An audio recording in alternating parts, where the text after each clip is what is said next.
नमस्कार दोस्तों। Bloody vibes के आज के इस हैरान कर देने वाले बहुत ही ज़्यादा खौफनाक सा अनोखे एपिसोड में हम लोग आप लोगों के सामने दो लड़कों के साथ एक कोचिंग क्लासेस की वजह से घटी हुई ऐसी खतरनाक भूतिया घटना की कहानी लेकर आए हैं, जिस सुनने के बाद आप लोग कांप उठेंगे। लिटरली कोचिंग पढ़ने के लिए जाते हैं तो एक अलग सी दहशत आपके मन में बैठ जाएगी। सोचने लगेंगे हमारी कोचिंग क्लासेस नॉर्मल ही है या फिर उसमें भी कुछ गड़बड़ है।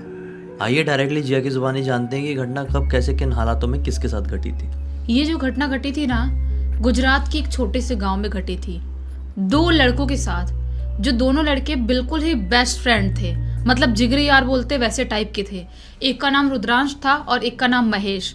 ये दोनों हमेशा साथ में ही रहा करते थे। बचपन से इन्होंने जो स्कूलिंग किए थे अपने गांव में किए थे। इनके गांव में एक प्राइवेट स्कूल था, वहाँ पे स्कूलिंग किए थे। और उसके बाद से जब क्लास 10th में इनका जाने का बारी आता है तो ये लोग क्या सोचते हैं कि हमको ना थोड़ा सा अपने गांव से बाहर निकल के अच्छे स्कूल में एडमिशन लेना चाहिए। अगर अच्छे स्कूल से 10th करेंगे तो आगे हमारा जो एडमिशन होगा वो बड़े कॉलेज या स्कूल में आराम से मिल सकता है 11th 12th के लिए। और छोटे मोटे से ऐसे स्कूल से कर लें कोई भी, तो उनको लगेगा कि ये तो गांव के लड़के हैं, अब बड़े स्कूल में एडमिशन प्रॉब्लम हो जाती है। और हाई फाई से करो तो एक अलग बात तो रहता ही है। तो ये दोनों ऐसे डिसाइड करते हैं और अपने अपने घर पे बात करते हैं। रुद्रांश अपने घर में बात करता है और महेश अपने घर में बात करता है। तो घर वाले इनको पढ़ाने के लिए रेडी हो जाते हैं कि बड़े स्कूल में एडमिशन करवा देंगे, क्योंकि घर वाले भी चाहते थे कि हमारे बच्चे पढ़े और आगे कुछ अच्छा करे। तो दोनों घर वाले बोलते हैं कि ठीक है, तुम लोग ही पता लगाओ स्कूल के बारे में, हमको तो उतना आइडिया है नहीं। तो दोनों अपने ही गांव के बाहर एक मार्केट वाले एरिया था, वहाँ पे एक अच्छा खासा बड़ा स्कूल था। वो स्कूल क्या था कि इंग्लिश मीडियम था। तो उस स्कूल में ये लोग एडमिशन 10th में करवा लेते हैं। 10th में एडमिशन करवा लेते हैं, लेकिन उनके लिए ना ये थोड़ा सा टफ हो जाता है, क्योंकि पहले ये नॉर्मल स्कूल में थे, उसके बाद अचानक से इंग्लिश मीडियम में चले गए, तो थोड़ा सा इनको प्रॉब्लम ज़्यादा होने लगती है वहाँ पे। लेकिन दोनों हमेशा साथ में रहते थे तो बहुत सारी चीज़ों को मैनेज कर ही लेते थे। ऐसा वाला था कि जैसे कोई इनको ट्रोल नहीं कर सकता, बच्चे इनकी बुलिंग नहीं कर सकते, दोनों साथ में रहते थे तो अपना फाइट बैक भी आराम से करते थे। ऐसा वाला दोनों का था। तो दोनों को वहाँ पे पढ़ते पढ़ते 1-1.5 महीने का टाइम हो गया उस नए से स्कूल में। ये लोग रोज़ अपने गाँव से साइकिल से जाते थे, वहाँ पे पढ़ाई करते थे और फिर जब छुट्टी होती थी अपने घर आते थे। लेकिन तभी रुद्रांश महेश से क्या बोलता है कि यार देख, स्कूल में तो अपन पढ़ रहे हैं लेकिन अपने ना दिमाग नहीं पढ़ रहा है, अपने पल्ले नहीं पढ़ रहा है सब कुछ चीज़ें, क्योंकि अपना नया स्कूल है, सब कुछ बिल्कुल ही अलग ही हो गया अपने लिए लाइफ में। तो एक काम करते हैं, अपन ट्यूशन लगा लेते हैं। जो चीज़ें स्कूल में नहीं समझ में आएगी वो ट्यूशन में टीचर को बाकायदा हमको समझा सकते हैं। वो लोग पैसे ज़्यादा लेते हैं ट्यूशन में, तो अच्छे से एक एक बच्चे जो भी पूछते हैं वो सब आराम आराम से बताते हैं, कोई बड़ी बात रहेगी नहीं। तो महेश बोलता हाँ यार तो सही तो बोल रहा है, अपन को ट्यूशन लगा ही लेना चाहिए। तो ये लोग अपने अपने घर आते हैं उस दिन और अपने घर वालों से बात करते हैं कि हमको ट्यूशन लगाना है। तो घर वाले बोलते हैं कि जाओ पहले पता लगा के आओ कितना पैसा वैसा क्या क्या लगेगा, उसके बाद तुम लोग ले लेना एडमिशन, कोई बात नहीं है। तो ये लोग ऐसा ही करते हैं। उस रात को बहुत खुश होकर बिल्कुल सोते हैं, एकदम खुश होकर सोचते हैं कि चलो फाइनली अब हम ट्यूशन लगाएंगे और हम भी स्मार्ट बच्चे बन जाएंगे। तो ऐसा ही होता है। दूसरे दिन लोग स्कूल जाते हैं और स्कूल से छूटने के बाद इनका स्कूल जो था ना, इनके गाँव से ज़्यादा दूर नहीं था, 2.5 किलोमीटर इतना दूर था। और जो क्लासेस था, जो ट्यूशन था, वो भी इनके स्कूल से मतलब यही 500-600 मीटर आगे ही था, वहीं पे पास में ही था, स्कूल के पास में। तो उस ट्यूशन क्लासेस में जाते हैं ये लोग और वहाँ पे जो टीचर थे उनसे बात करते हैं। बोलते हैं कि सर हमको भी यहाँ पे मतलब ट्यूशन लगाना है और हमको भी पढ़ना है।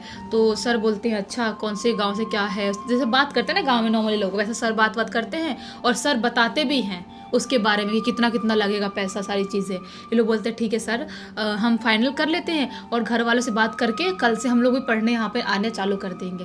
तो टीचर भी बोलते हैं ठीक है कोई बात नहीं। एकदम खुश जाते हैं ये लोग, मस्त अपनी साइकिल भगाते उड़ाते हुए, जो अब भी साइकिल उड़ाते हुए लाए थे, बिल्कुल एकदम खुशी वाले माहौल में कि हम भी एकदम वैसे वाले लड़के बनेंगे। अब घर पे आते हैं, अपने घर वालों को बताते हैं। घर वाले बोलते हैं कि अच्छा है, ज़्यादा पैसा भी नहीं लग रहा है, हमको लगा था कि ज़्यादा ट्यूशन मांगेंगे, लेकिन वो ट्यूशन तो अच्छा तो होगा ना, पैसे मीडियम टाइप ले रहे हैं, ज़्यादा महंगा भी नहीं सस्ता भी नहीं है। तो रुद्रांश और महेश अपने अपने घर वालों को बोलते हैं कि नहीं नहीं, बहुत फेमस ट्यूशन है वो, और वहाँ पे हमारे स्कूल के कम से कम 15-20 बच्चे पढ़ते हैं हमारे स्कूल के वहाँ पे, और बाकी जो आसपास स्कूल वाले हैं वो भी वहीं पे पढ़ाई करने आते हैं। और जो टीचर हैं बहुत अच्छे हैं, बहुत अच्छे समझा के पढ़ाई करवाते हैं। तो घर वाले बोलते हैं ठीक है कल से अपना जाना स्टार्ट कर दो। ऐसा ही होता है। आज की रात इनके लिए एकदम एक्साइटमेंट वाली थी, जिसकी वजह से आज रात में इनको नींद नहीं आ रही थी कि चलो फाइनली फर्स्ट टाइम हम ट्यूशन लगा रहे हैं और ट्यूशन पढ़ने जाने वाले हैं। ऐसा ही होता है, कैसे कैसे एक्साइटमेंट में दोनों एक दूसरे से शाम को मिले थे, थोड़ा बहुत खेले वाले थे बाहर, उसके बाद रात को सोने के लिए चले जाते हैं। रात को मस्त सो जाते हैं। दूसरे दिन सुबह सुबह आँख खुलती है, अपना रेडी होते हैं, टिफ़िन पैक करते हैं, स्कूल के लिए साइकिल पे अपना बैग लाद के निकल जाते हैं। स्कूल पहुंचते हैं, स्कूल में पढ़ाई करते हैं और स्कूल से छूटने के बाद अब फाइनली उधर ट्यूशन में जाने का टाइम आता है। ट्यूशन में जाते हैं, मस्त पढ़ाई करते हैं और इनको पहला दिन वहाँ पे पढ़ के बहुत अच्छा लगा था। उसके बाद ऐसे ही टाइम हो जाता है 10-15 दिन का, वहाँ पे मस्त पढ़ रहे हैं, कोई भी दिक्कत नहीं है, कोई भी कन्फ्यूज़न, मस्त मज़ा आ रहा है। और रोज़ ये लोग ना शाम को 6 बजे तक छूटते थे, 6 साढ़े 6 बजे तक ट्यूशन से, और उस टाइम से ये लोग साइकिल से निकल के घर पे पहुँचते थे। घर पे ये लोग कैसे भी 7 साढ़े 7 तक पहुँच ही जाते थे, रोज़ इनका ऐसा रूटीन था। तो क्या होता है, एक दिन की बात है, एक दिन ये लोग ट्यूशन से अपना ऐसे ही पढ़ के बाहर निकल रहे थे, तभी बाहर साइड ही वो जो ट्यूशन का जो था जो रूम था, वहाँ बाहर साइड ही एक लड़की खड़ी हुई दिखाई देती है, जो ना रुद्रांश को देख के स्माइल कर रही थी। तो ये भी स्माइल करता है, सोचता है कि ये लड़की है कौन, समझ में नहीं आ रहा है। तो वो लड़की हाय करती है, तो रुद्रांश भी हाय करता है, और अभी महेश सिर्फ देख ही रहा है खड़े होके। तो रुद्रांश पूछता है कि मतलब तुम भी यहाँ पे पढ़ती हो क्या? तो लड़की बताती है कि हाँ मैं भी पढ़ती हूँ, लेकिन जब तुम लोग का ये ख़त्म होता है ये टाइम, इसके बाद जो क्लास लगता है उसमें मैं पढ़ती हूँ। तो फिर बोलता है अच्छा तुम्हारा नाम क्या है? तो लड़की बताती है मेरा नाम स्मिता है। तो ये बोलता है कि अच्छा ठीक है, मतलब तो लड़की बोलती है ठीक है कल भी मिलेंगे हम लोग। बोलते हैं हाँ ठीक है चलेगा। ऐसी बात थोड़ी मोड़ी होती है, जैसे होता है स्कूल में बच्चों का, वैसा होता है। 10th में थे ये लोग, अब थोड़े बड़े भी हो गए थे अच्छे खासे। तो लड़की को बाय बोलता है और रुद्रांश और महेश दोनों साइकिल से निकल जाते हैं। और महेश उसकी थोड़ी सी मतलब फिरके लेने लगता है, बोलता है वाह लड़की से बात कर रहा था। बच्चों के लिए बड़ी बात होती है, 10th वाले बच्चों के लिए, लड़की से बात कर रहा था और लड़की तेरे को भाव दे रही थी, सामने से बात कर रही थी। तब महेश बोलता है चल मस्त है यार, तेरी तो मस्त बात होने लगी है, तेरी तो अब सेटिंग वेटिंग हो जाएगी, तो अब मस्त अपनी गर्लफ्रेंड के साथ घूमेगा, मैं क्या, मेरे को अकेले जाना पड़ेगा कल से अब। तो रुद्रांश बोलता है पागल है क्या तू, एक दिन ही सिर्फ बात किया हूँ 2-3 मिनट खड़े होकर, उसमें तुम इतनी सारी बड़ी बातें करने लगा, क्या सेटिंग हो जाएगी, तेरे साथ ही आऊँगा जाऊँगा, ऐसा कुछ नहीं है। दोनों ऐसी मस्ती मजाक करते करते अपने अपने घर पहुँच जाते हैं। लेकिन आज न रुद्रांश को नींद नहीं आ रही थी, क्योंकि वो लड़की थी इतनी सुंदर, उसके बारे में सोच रहा था कैसे, मतलब वो लड़की मेरे से आके कैसे सामने से बात कर सकती है।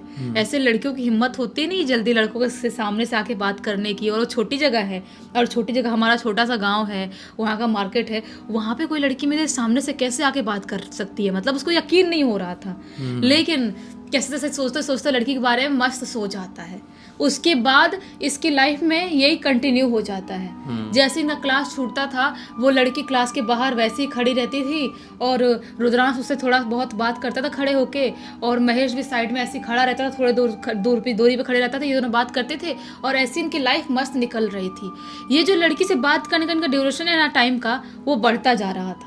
जैसे कि पहले दिन 2-3 मिनट बात किया इसने रुद्रांश ने, फिर दूसरे दिन 10 मिनट बात किया, 15 मिनट बात किया, 20 मिनट बात किया, ऐसे करते करते 1-2 घंटे कैसे वहाँ पे बीत जाते हैं, खड़े खड़े बात करते करते, इनको पता ही नहीं चलता है।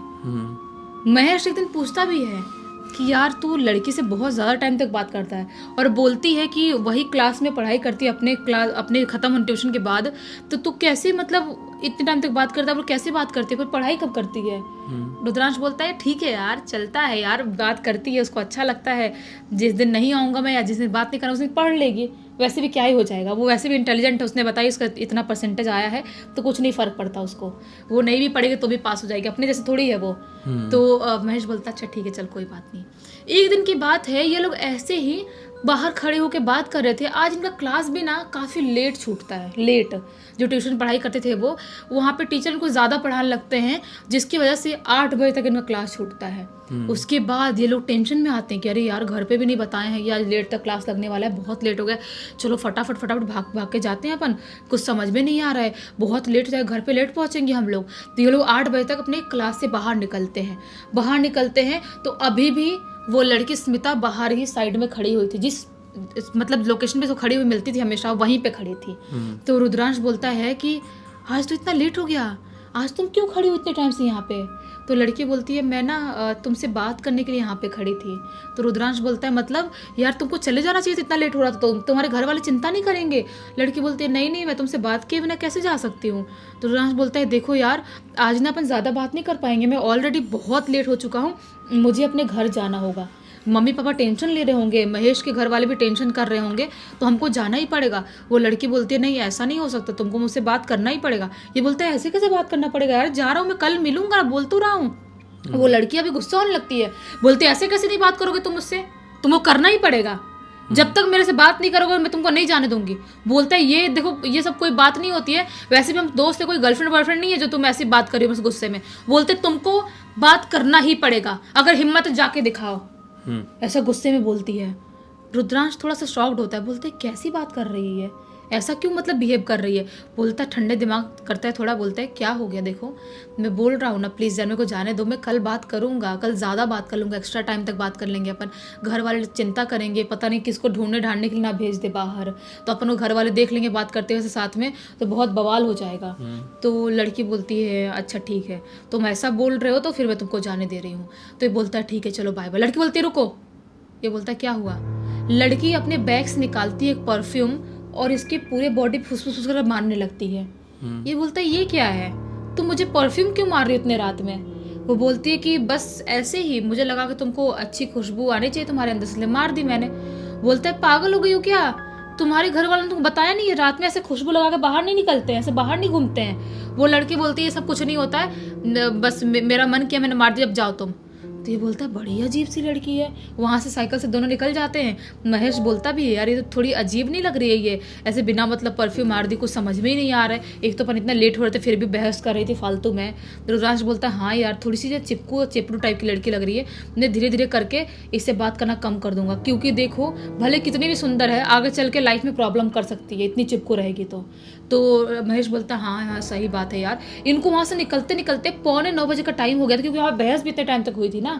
ये लोग 9 बजे 9:30 के टाइम तक अपने गांव वाले एरिया में एंटर कर जाते हैं। गांव वाले एरिया में एंटर करते हैं और गांव वाले एरिया में जस्ट इनके गांव में जैसे घुसने का ये रोड है ना, इस रोड के राइट साइड में ही एक शमशान घाट पड़ता था, जिस शमशान घाट से रोज इनको गुजर के अपने घर की तरफ जाना होता था। आज भी ये वहीं से जा रहे थे, लेकिन ये लोग वहां से भी एंटर किए ही हैं, उस शमशान घाट वाले रोड पे भी जा ही रहे हैं, तभी अचानक से इनके सामने से गिरते पड़ाते एक औरत आती है। उस औरत को देख के फटाक से साइकिल का ब्रेक मारते हैं। बोलते हैं क्या क्या हुआ आंटी, आप ऐसे क्यों साइकिल सामने आ गए, लग जाते तो आपको। वो औरत जो थी बहुत जोर से रोने लगती है, चिल्लाने लगती है, बोलती है मुझे खाना दे दो, मुझे बहुत भूख लगी है, मुझे कुछ खाने को दे दो, मुझे बहुत ज़्यादा भूख लगी, मर जाऊंगी मैं। ये लोग बोलते हैं आंटी खाना नहीं है हमारे पास, हम टिफ़िन लेके गए थे, हमने पहले ही खा लिया था ट्यूशन में अपने, हमारे घर वाले हमको एक्स्ट्रा नहीं दिए थे, आज होता तो दे देते, आपको इतनी भूख लगी तो चलो हमारे घर आपको खिला देंगे खाना, ऐसा कुछ नहीं है। वो बोलती है नहीं नहीं मुझे खाना दे दो, मुझे बहुत भूख लगी है, मैं वरना मैं मर जाऊंगी, मैं अभी यहीं पे मर जाऊंगी, मुझे खाना दे दो। ये लोग बोलते हैं आंटी कैसे बात कर रहे हो, आप एक काम करो साइकिल में बैठो पीछे और चलो आपको घर पे खाना खिला देंगे। वो जो औरत भी रो गिड़गिड़ा खाना मांग रही थी, वो जोर से चीखती है और चीख के चिल्लाती हुई बोलती है खाना दे रहा है कि नहीं, अभी के अभी मुझे खाना चाहिए वरना दोनों को कच्चा चबा जाऊंगी। जैसे ये बात सुनते हैं दोनों शॉक्ड हो जाते हैं, दोनों की धक धक थोड़ी थोड़ी बढ़ जाती है कि ये औरत ऐसे कैसे बात कर सकती है। वो बोलते हैं आंटी आप बात सुनो, खाना नहीं है हमारे पास। वो बोलती है मैं आखिरी बार बोल रही हूँ खाना दे रहे हो कि नहीं। ये लोग बोलते हैं देखो आंटी खाना नहीं है। ये लोग अपना साइकिल बढ़ा के आगे भागने लगते हैं। वो औरत चीखती है, बहुत जोर से चिल्लाने लगती है और इनके साइकिल के पीछे भागना स्टार्ट कर देती है। ये लोग अपनी साइकिल की स्पीड बहुत जोर से कर लेते हैं और वो भी पीछे पीछे भाग रही है। ये लोग साइकिल चलाते भागते ये लोग काफ़ी आगे निकल आते हैं, काफ़ी आगे। अभी ये जो एरिया था ना थोड़ा सुनसान और जंगली टाइप के एरिया था, दोनों तरफ पेड़ पौधे लगे हुए थे और यहाँ पे स्ट्रीट लाइट भी बहुत कम थी।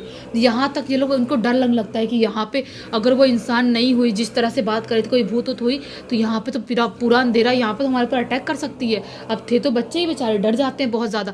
महेश बोलता है देख कुछ डर मत, तो हम यहाँ से निकल जाएंगे। ये लोग और स्पीड में साइकिल चलाते ये लोग वो अंधेरे वाले एरिया से थोड़ा सा बाहर निकलते हैं। बाहर निकलते तो क्या पाते हैं, वो औरत रोड के बीचों बीच खड़ी है।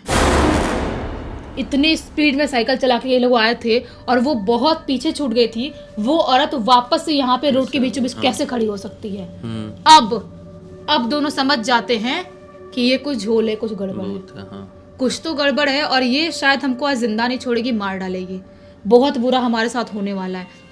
महेश बोलता है देख यार, ऐसे हार नहीं मान सकते अपन, साइकिल लेकर चलते हैं, भगाते हैं। बोलता है रुद्राक्ष पागल है तू, रोड के पीछे खड़ी है वो, साइकिल उसके पास लेके जाएंगे, अटैक कर देगी हमारे ऊपर, जिंदा बचना है कि नहीं। तो महेश बोलते हैं क्या करे यार, दोनों रोने लगते हैं, धक-धक चालू हो जाता है। रुद्राक्ष बोलते हैं काम करते हैं, महामृत्युंजय का जाप करने लगते हैं। महामृत्युंजय का जाप करते हैं तो शायद वो जो भूत होगी वो वहाँ से निकल जाएगी। इनको याद था क्योंकि ये लोग थोड़ा धार्मिक प्रवृत्ति के भी थे, इनको याद था। तो ये लोग दोनों महामृत्युंजय का जाप करना स्टार्ट कर देते हैं, बहुत जोरों से, एकदम स्पीड में, एकदम जोरों से चिल्ला चिल्ला के गला फाड़ फाड़ करने लगते हैं जोर जोर से। और जो औरत खड़ी थी बीचों बीच रोड के, वो जोर चीखने लगती है, चिल्लाने लगती है, अपने कान ऐसे बंद करने लगती है, बोलती है बंद करो ये मंत्र, बंद करो ये, वरना दोनों कच्चा चबा जाऊंगी। ये दोनों बिल्कुल बंद नहीं करते, नॉन स्टॉप चिल्ला रहे हैं, अपना पढ़ते ये आँख बंद कर पढ़ रहे थे। जैसे उसके चिल्लाने की आवाज़ बंद होती है, ये अपनी आँख खोलते हैं। आँख खोलते तो क्या पाते हैं कि जहाँ पे वो खड़ी थी उस तरफ से एक बूढ़े से अंकल आ रहे हैं। जो बूढ़े से अंकल एक ना बैल जो होते हैं ना गांव में, जो बहुत गहनों ने पहना के रखते हैं, जिनको ऐसे लेके जाते हैं लोगों को पूजा करने के लिए, वो बैल को लेके वो अंकल आ रहे हैं। ये देखते अंकल को तो खुश होते हैं, चलो फाइनली कोई तो आया। वो चुड़ैल यहाँ से गायब हो गई, शायद मंत्र पढ़ने की वजह से गायब हुई है। ये लोग भागते भागते वो अंकल के पास जाते हैं, बोलते हैं अंकल अंकल हमको बचा लो, कोई औरत थी यहाँ पे चुड़ैल जो हमको मार डालती, वो तो अच्छा हुआ आप आ गए। वो जो अंकल थे बोलते बेटा शांत हो जाओ, अब तुमको कुछ नहीं होगा, मैं और मेरा बैल है ना, और वैसे भी गायब बैलों को होते हुए कोई बुरी शक्ति आसपास नहीं आ सकती। ये लोग बोलते हैं अंकल हमको डर लग रहा है, हम कैसे जाएंगे। अंकल बोलते एक काम करो, तुम लोग हमारे साथ पैदल ही चलो, पैदल चलो, हम तुम्हारे गांव की तरफ ही जा रहे हैं, वहाँ पर तुम दोनों को छोड़ देंगे और अपने रास्ते निकल जाएंगे। ये लोग अंकल जी को बहुत धन्यवाद बोलते हैं, बोलते ठीक है अंकल जी आप हमें छोड़ दो, आप बहुत बहुत धन्यवाद। अंकल जो थे इन दोनों को लेके इनके घर के पास तक ले जाते हैं और इनको छोड़ देते हैं। ये दोनों अपने अपने घर चले जाते हैं। अब ये दोनों इतने डरे हुए थे, इतने घबराए हुए थे कि इनके घर वाले पूछते क्या हुआ, क्या मतलब तुम लोग को क्या हो गया, ऐसी चीज़ें क्या हो, मतलब फेस कर लिया जो ऐसी हरकत कर रहे हो। ये लोग बोलते हैं कि ऐसा ऐसा हुआ, सारी चीज़ बताते हैं घर वालों को। घर वाले बोलते हैं अरे यार वो तो कोई बुरी शक्ति थी जिसका पाला तुम लोग का पड़ गया उसके साथ, वो तो अच्छा है, किस्मत अच्छी है जो तुम बच गए, और वो जो बूढ़े अंकल जी उनकी बहुत कृपा है जो वहाँ पे आए और तुम लोग बच गए। ये लोग बोलते हैं हाँ मम्मी पापा, ये लोग खाना भी नहीं खा पाते, इतने डरे हुए थे। ये दोनों अपने अपने घर सोने के लिए चले जाते हैं। लेकिन जैसे ये लोग सोने के लिए जाते हैं, सो ही रहे होते हैं, रात की आधी रात तकरीबन की बात हो गई, इनको अपने सपने में हूबहू वही सारी चीज़ें दिखाई देती है जो मतलब इन्होंने ये सब कुछ यहाँ पे फेस किए थे, जो हुआ था। लेकिन एक चीज़ बहुत डिफरेंट दिखाई देती है रुद्रांश के और उसके महेश के सपने में, कि जो लड़की थी ना स्मिता, जिनको नॉर्मल दिखाई थी, सुंदर दिखाई देती थी, वो बहुत खौफनाक दिखाई दे रही है। और उसने जो परफ्यूम मारा था इसके ऊपर, रुद्रांश के ऊपर, वो कोई परफ्यूम नहीं, कुछ काले सा पानी टाइप कुछ अजीब सी चीज थी जो उसके ऊपर फेंका है, लिटरली ऐसा सपने में दिखाई दिया। काला जादू करने वाली मतलब, हाँ ऐसा कुछ दिखाई दिया। ये लोग मतलब इस सारी चीजें देख ही रहे, तभी अचानक दिखाई दिया कैसे कैसे हुआ, कैसे वो अंकल आए, और जो अंकल इनको मतलब रियल में एक बूढ़े आदमी दिखाई दे रहे थे, वो सपने में भोलेनाथ दिखाई दे रहे थे, और जो बैल स्वयं नंदी जी दिखाई दे रहे थे। तो मतलब इनकी जान बचाने के लिए स्वयं उस रात को वो दोनों वहां पर आ गए। हाँ। शिव जी और नंदी जी। ये बहुत ज्यादा डर जाते हैं दोनों, उठते कि मतलब क्या सच में ऐसा हुआ है हमारे साथ, घबराहट भी एक्साइटमेंट भी होती है दोनों को। और ये रात भर सो नहीं पाते हैं। उठते से रुद्रांश अपनी मम्मी को बताता है सारी चीज़ रात में ही कि मम्मी मैंने ऐसा सपना दिया। मम्मी पापा दोनों हाथ जोड़ते हैं, बोलते हैं कि वो भूलना था बचाने की तुम लोगों को। और जो लड़की थी तुम्हारे क्लास के बाहर, वो शायद लड़की थी भी या नहीं थी नहीं पता। जैसे ही मतलब सुबह उठता है, आज उसको थोड़ा थोड़ा फीवर भी लग रहा था रुद्रांश को, और तबीयत खराब लग रही थी, तो इसका घर पास में ही था, महेश उसके घर पे जाता है। उसके घर पे जाता देखता है कि उसको भी फीवर है, और सेम टू सेम बात महेश भी उसको बताता है कि मैंने भी सेम सपना देखा है। अब दोनों समझ जाते हैं कि हमारे साथ जो हुआ था वो नॉर्मल तो था नहीं। उसके बाद से ये दोनों जो क्लासेस, जो ट्यूशन था ना, वहाँ पे जाते तो थे, लेकिन उनको बिल्कुल भी समझ में आता था कि वो लेट होने वाला है, तो ये लोग जल्दी निकल जाते, बोलते सर हम कल पढ़ लेंगे या नहीं पढ़ेंगे, हमको जल्दी निकलना है। निकल जाते जल्दी, 6 बजे तक कैसे भी लोग घर पहुंच ही जाते थे, लेट नहीं करते थे। और उस दिन के बाद से वो जो लड़की जो थी ना, स्मिता, जो तो दिखाई थी रुद्रांश को, वो दिखाई देनी भी बंद हो गई। लेकिन सबसे ज़्यादा सोचने वाली बात ये थी कि जिस ट्यूशन में ये लोग पढ़ाई करते थे ना, वो ट्यूशन 1 साल के अंदर इनके पढ़ाई करने के बाद अचानक से बंद हो गया और किसी को रीज़न भी नहीं पता चला कि कैसे बंद हुआ, और आज तक वो ट्यूशन खुला भी नहीं है। कोचिंग बंद होने की शायद यही कारण लगता है कि वो जगह ही पूरी हॉन्टेड हो गई थी। उसका पास्ट क्या रहा होगा पता नहीं, लेकिन ये अच्छा हुआ कि वो बंद हो गया, क्योंकि वो खुला रहता तो और भी बच्चों को परेशानी हो सकती थी। ये तो बाहर निकल गए, शायद दूसरे नहीं निकल पाते। इस पूरी घटना की जानकारी रुद्रांश के थ्रू हमको इंस्टाग्राम में मिली। हमने सोची कि आप लोगों के सामने लेकर आए, जिससे आपका मनोरंजन भी हो जाए और एक सीख भी मिल जाए। तब तक इस वीडियो को देख लिए तो लाइक ज़रूर कर देना, चैनल को सब्सक्राइब करके बेल आइकन दबा के ऑल के ऑप्शन में क्लिक करना, क्योंकि इसी तरह के हैरान कर देने वाले खौफनाक वीडियोस डेली आप लोगों के सामने लेके आते रहते हैं। इंस्टाग्राम की लिंक इस वीडियो के डिस्क्रिप्शन बॉक्स में मिल जाएगी, क्लिक करके डायरेक्टली वहाँ पर पहुँच जाना। और इसी तरह की कोई भी कहानी, टॉपिक या जानकारी आप लोगों के पास भी है तो लिख भेजना। हो सकता है हमारा अगला वीडियो कल आपके हिसाब से ही बन रहा हो। तो चलिए कल फिर से मिलते हैं, तब तक के लिए बहुत बहुत धन्यवाद। आपका दिन शुभ हो।